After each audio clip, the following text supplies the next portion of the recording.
करने का सबसे उचित समय क्या होता है, मसाज कब करनी चाहिए, मसाज कैसे करनी चाहिए, किस बात का ध्यान रखना चाहिए।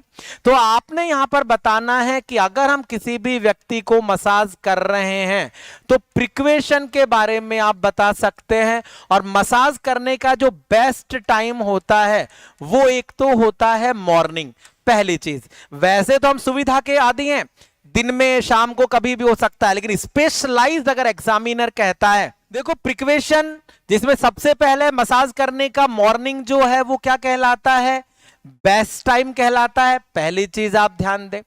दूसरी चीज आप ध्यान दें कि आपने यहां पर या तो यूज करना है पाउडर या यूज करना है लुब्रिकेंट फॉर मसाज, कि मसाज जो करेंगे उस मसाज में या तो पाउडर यूज करो या लुब्रिकेंट यूज करो।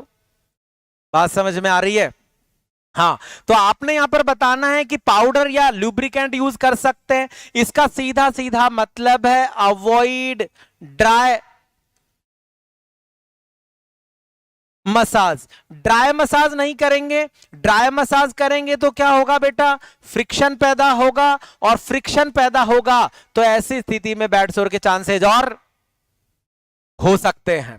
तो यहां तक आप बता सकते हैं कि आपने यहां पर बताना है कि भाई मसाज कर रहे हैं, अवॉइड करना है ड्राई मसाज। कई बार एग्जामिनर कहता है कि which of the solution should be avoid for the massage, तो कभी भी आप स्प्रिट जो 70% एल्कोहल है उसका यूज करके मसाज नहीं करेंगे, नहीं तो फ्रिक्शन के चांसेस सबसे ज्यादा हो सकते हैं।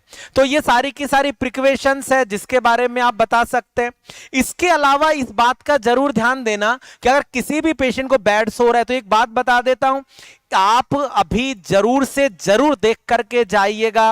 वैसे मैं इमेज बेस्ड क्वेश्चंस लेकर के आऊंगा, वहां डिस्कशन करूंगा, क्योंकि आपकी जो सेकंड स्टेज और थर्ड स्टेज जो बेड सोर की है वहां से आपको प्रश्न पूछा जा सकता है, क्योंकि ये इंपॉर्टेंट स्टेप है जिनसे रेगुलर क्वेश्चनरीज आपको एग्जाम में पूछी जाती है। जो कह रहा हूं उन बातों को जरूर से जरूर ध्यान दीजिएगा। तो यहां तक आप बता सकते हैं। तो मैंने आपको बताया कि जो आपका बेड सोर है ना, उस बेड सोर की जो स्टेप है, और स्टेप में मुख्य रूप से सेकंड और थर्ड स्टेप को आप देख करके जाइएगा।